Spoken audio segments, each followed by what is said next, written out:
Atletas no Ar está de volta e para participar do programa, Fábio Marques. É só escrever no e-mail para atletasnoar@boasnovas.tv e assim você já está concorrendo aos brindes que estão todos aqui na nossa mesa, que podem ser comprados também lá no site Atletas de Cristo. Eu quero mandar um grande abraço para você que hoje pela primeira vez nos assiste às 11 horas da noite. Nosso programa originalmente às 2 da tarde, a partir de hoje está a reprise às 11 horas da noite. Se você por acaso começou agora, não viu o primeiro bloco, de noite você pode ver. Se você por acaso não assiste de manhã, assiste de noite e assim você pode estar com a gente todos os dias. É isso aí, mais um horário para Atletas no Ar, assim você pode nos acompanhar. E lembrando que o nosso congresso está chegando.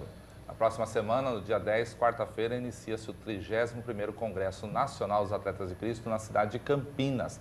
E você não pode perder. Se você é da região, nós aceitamos a participação de alguns dias, já que grandes craques do esporte estarão presentes ali, entre eles Jorginho, ex-jogador do Flamengo, também da Seleção Brasileira, campeão do mundo em 94 e assistente técnico da seleção que disputou a Copa de 2010. Silas, ex-jogador do São Paulo e 2 Copas do Mundo. João Leite, fundador do Ministério Atletas de Cristo e ex-goleiro do Atlético. Alex Dias Ribeiro, ex-piloto de Fórmula 1 e recentemente o discipulador de Emerson Fittipaldi. E nomes do presente também, como Wallace, do Vôlei Campinas, Renato Cajá e Adrianinho, da Ponte Preta e muitos outros. Não perca, se você quiser mais informações, entre no nosso site www.atletasdecristo.org e lá você vai se informar sobre o nosso congresso.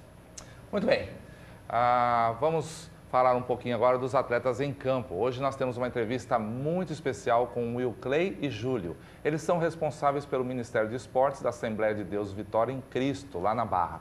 E eles têm promovido cultos com testemunhos de atletas e ex-atletas. Vamos à matéria. Bom, meu nome é Will Clay, eu tenho 39 anos, congrego na Igreja Assembleia de Deus Vitória em Cristo da Barra da Tijuca, DEVEC, onde nós temos o presidente, que é o pastor Silas Malafaia, e o nosso pastor dirigente lá, o pastor Djalma Correia.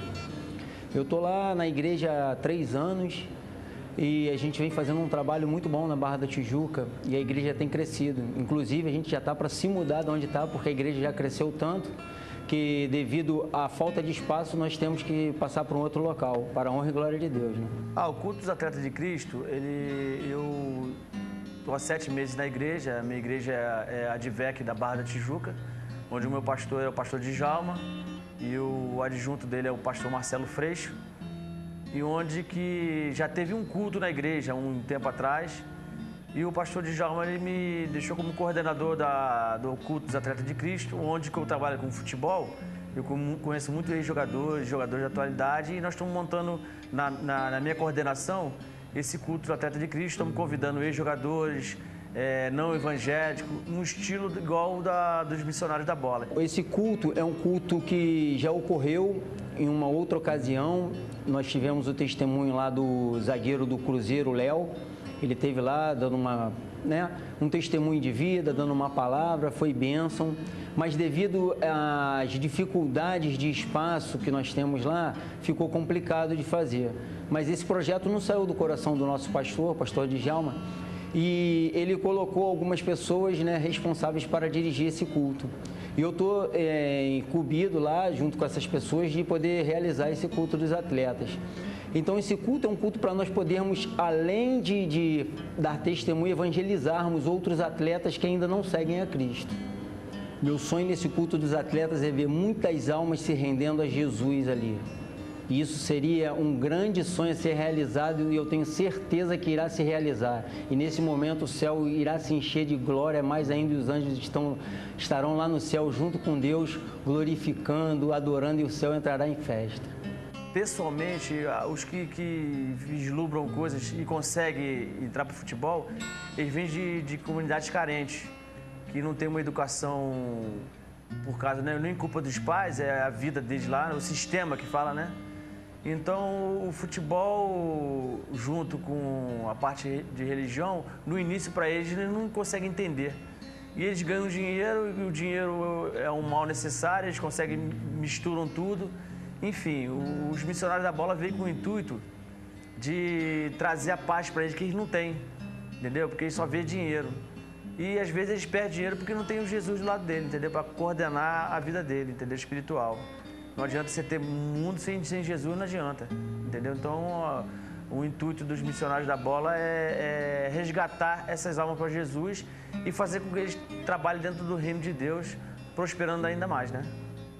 Bom, dentro do atletismo, do futebol, do basquete, do voleibol, existem muitos atletas bem-sucedidos na carreira e financeiramente muitos deles alcançam patamares altos, principalmente no futebol. Mas ainda falta algo neles, que é Deus. E fica esse vazio. Então, através de um testemunho de alguém que um dia alcançou também, né, esse alto nível de rendimento dentro do esporte, pode, né, junto com a palavra de Deus, alcançar essas pessoas que ainda não tiveram esse contato com essa verdadeira, né, palavra do Senhor. As pessoas sentem um vazio muito grande. O homem em si, ele está na busca de uma paz interior. Ele vem em busca, desde que a humanidade, né, se conhece, ela está em busca da sua liberdade, da sua paz, do seu conhecimento interior, né? E de cumprir a sua missão. Então, o evangelismo e o esporte aí. O esporte você tem que alcançar metas, altos rendimentos, você tem que chegar a objetivos no quais são traçados por alguém. Agora, o evangelismo, ele te proporciona alcançar essas vidas perdidas. Então, eles podem andar lado a lado porque são missões também. Nós, como missionários de Cristo na Terra, devemos estar alcançando essas almas perdidas. Então, eu creio que Deus colocou cada um em uma área para que nós pudéssemos, né, fazer algo que venha engrandecer o reino de Deus. E acredito que o evangelismo e o esporte, eles podem caminhar paralelamente de uma maneira, assim, ímpar.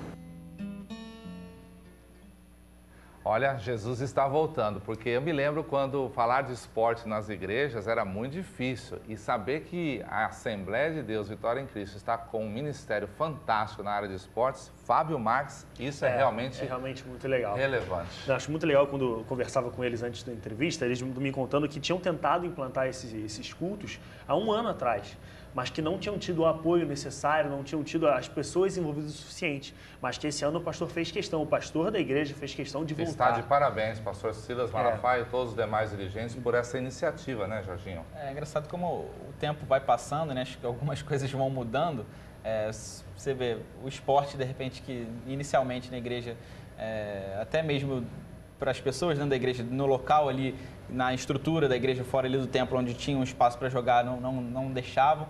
E como agora as igrejas têm feito quadras dentro do seu espaço físico para chamar a comunidade que mora em volta para poder participar de cultos, que depois vai bater um futebol, e isso atrai muita gente. Como diversos estilos de música não eram bem aceitos dentro da igreja, alguns instrumentos não eram bem aceitos dentro da igreja, e hoje em dia tantos estilos musicais diferentes têm sido com letras boas, obviamente, com letras que tragam a Bíblia, como tem alcançado diversas pessoas também. É engraçado, o tempo vai mudando e as maneiras de se evangelizar vão tendo que se atualizar também, né? É isso aí. É isso aí. Nossos parabéns ao Will Clay, também ao Júlio e, como eu disse, toda a liderança da Assembleia de Deus Vitória em Cristo por essa iniciativa, já que o esporte é certamente uma linguagem universal e também há muitos irmãos e irmãs dentro da Assembleia de Deus que praticam o esporte e podem estar sendo abençoados e edificados com esse encontro.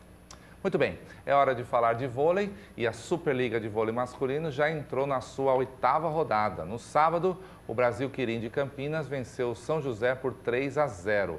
O Minas bateu o SESI de São Paulo por 3-2. Ainda no sábado, vitórias do líder Cruzeiro sobre o Canoas por 3-0 e o Montes Claros venceu o Lanterna São Bernardo por 3-1. São Bernardo que eu conheço muito bem, já trabalhei com essa equipe e é lamentável ver o time dirigido pelo Douglão, campeão olímpico, não ganha um set, agora ganhou um. A situação está muito complicada. Primeiro set que eles ganham. Vai cair para a segunda divisão. Tá perdendo para todo mundo. Acho que é hora de dar uma revisão nos conceitos aí nos jogadores. Até ainda é tempo de fazer contratações dentro da Superliga. Recentemente até o SESI contratou, o Canoas ainda contratou. Então acho que talvez seja a hora do São Bernardo dar uma revisada no que tem acontecido para tentar sair dessa situação. Agora, Jorginho, desculpa, o Cruzeiro não manda só no futebol, não. É verdade, no vôlei também. Eu ia comentar que para esportes, principalmente a maioria dos esportes coletivos, né, é preciso ter um planejamento muito grande. Então, De repente, pode ter sido algum problema ali de planejamento, de escolha de jogadores, de escolha de elenco, e isso agora está acontecendo. E no Cruzeiro, exatamente o contrário, né? Como você falou, tanto no futebol como no vôlei, nos últimos anos o Cruzeiro vem se destacando. Apesar realmente da inconstância ou da falta de qualidade da equipe São Bernardo, o time é muito jovem, são vários atletas. Lógico, é aí uma coisa que vai amadurecendo. Acho que tem que tentar administrar para que não seja rebaixado esse ano, para tentar fazer uma sequência. Eu vou usar como exemplo a equipe do Sampaio Corrêa, por exemplo, no futebol, que veio da Série C para a Série B e esse ano tinha toda a expectativa de que fosse ser rebaixado, com uma equipe muito jovem, jogadores vindo daqui e de lá, mas conseguiu se manter, chegou a sonhar com o G4 nesse momento, adquiriu experiência para o ano que vem. Acho que o São Bernardo tem que fazer isso, assim como o São José, que também não tem feito boa campanha, outro time que também ainda não venceu, tem 7 jogos, 7 derrotas. E é sempre interessante também, na medida do possível, mesclar a juventude dos jogadores com alguns jogadores mais experientes também.